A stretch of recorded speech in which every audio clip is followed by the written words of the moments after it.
cut back to that clip where I said that I wasn't into graphic novels. Not too keen on graphic novels. I don't read a lot of them, simply because I don't know, like my brain doesn't work that way. Like I need more words than just dialogue.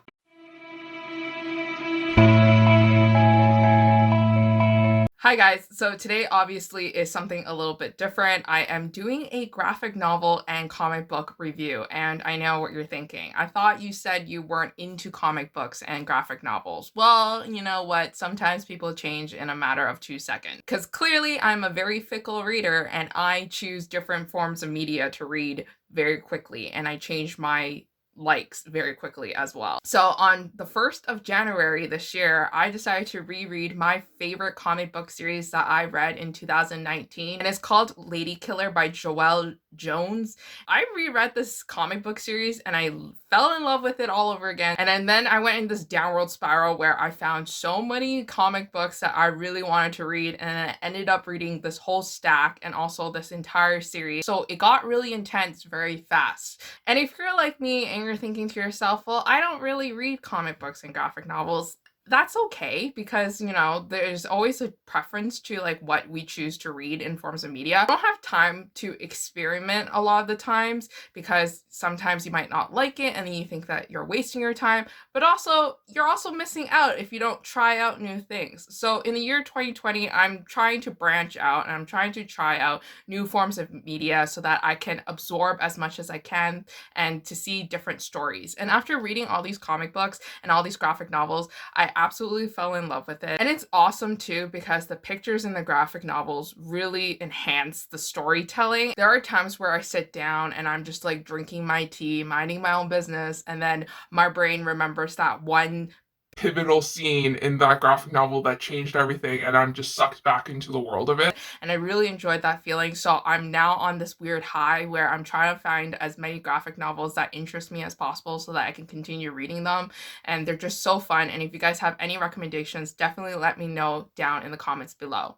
But the first comic book series that I did mention before that I did read is Lady Killer. Now, I read this series already in 2019, and I just decided to do a reread because I remember it being so amazing that I had to keep reading it. So this one is actually about a girl, I believe, set in the 1950s. She is a housewife, she has 2 daughters, and she's also married to the perfect husband. And she seems like she's just a normal housewife, just taking care of the family, cooking dinner, making sure everything's okay. But she's also a undercover assassin, and she does jobs, and somebody comes into her life and gives her jobs, which she carries out. She kills people. She's a fantastic fighter. She's a total badass. It's gripping, it's crazy, things happen, plot twists happen that you never see coming, and you just want to keep clicking onto the next issue, next issue, next issue as soon as one issue ends, because it's just that great. And I really do enjoy this series, and I believe this series is only a 5-part series, or maybe even a little bit longer, but they're amazing, and I highly recommend you guys to check it out if you guys are ever in a comic book store, or if you guys find it on your library app. So the next graphic novel that I read was Under the Moon, a Catwoman story by Lauren Miracle, and this book is written by a YA storyteller. I'm not really that familiar with Catwoman as a character. I didn't really know her origin story and where she came from, but this book did a great job at telling me where she came from. The book is actually set place in high school when Selena Kyle was still a teenager, and she was going to high school. She was doing great for herself, but she came from a very troubled life. Her mother doesn't have stable relationships, and her father is out of the picture, and the relationship that she currently was in really hurt Selena, because the man was very abusive towards her and even threatened her a lot and even hurt her a lot. He would shove her into a closet and lock the door, even though she was terrified of the dark. But then soon she found peace within the dark, and she started liking the dark because it meant that she was far away from him.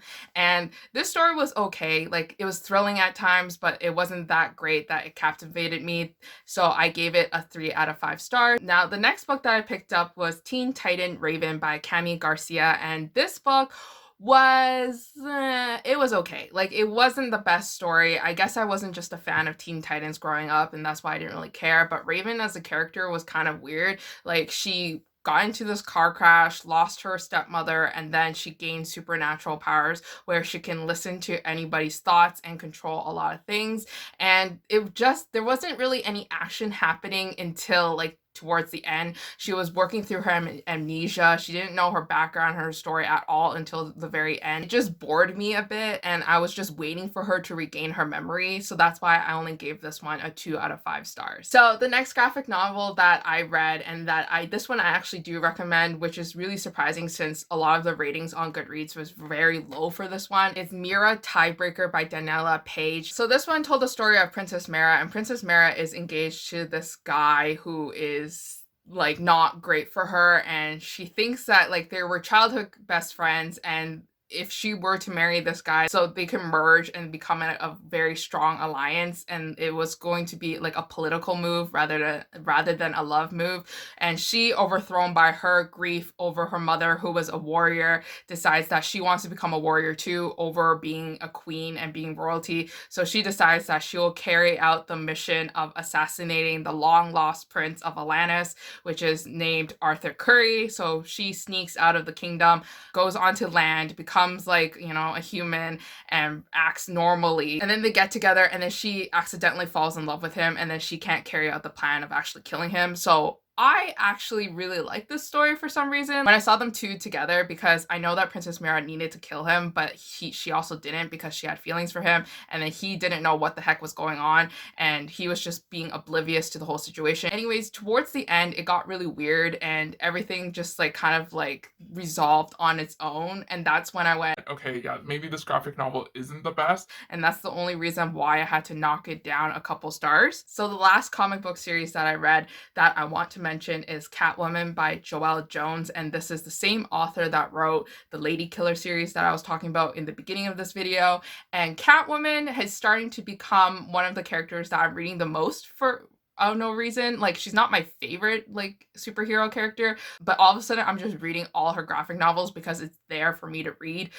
Nevertheless, I really like this series. The first 6 issues were very boring, by the way. So number 1 to number 6, each issue is like 27 pages, 30 pages. It was just really setting up the whole world in which the story takes place in. So nothing really happened. You know, we got to know who Catwoman is. We got to know where she was living. Now we're also getting into like the villains that are quickly coming upon and that are ready to hurt Selena and ready to take over the world. And the story was boring up until issue number 6. And then from issue number 7 all the way up until issue number 18, it was just a shock factor. There was one issue in there that wasn't written by Joelle Jones, and you could tell because it was different art style, and then the writing style didn't even like flow, and I just hated that issue. But everything else was by Joelle Jones, and it was just so good. It was so gripping. It was so creepy. Like, there were so many images in there that freaked me out, and that will for sure give me nightmares. And there was like a lot of plot twists that I can't even talk about because like it just really messes you up. If you're a fan of comic books, or if you want to get into comic books,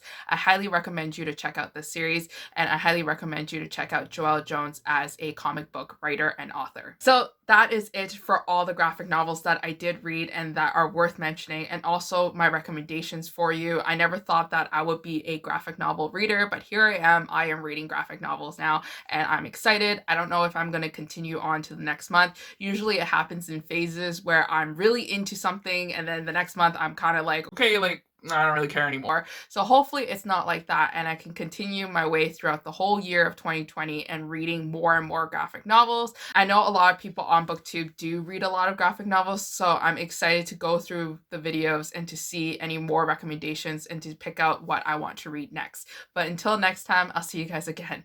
Bye.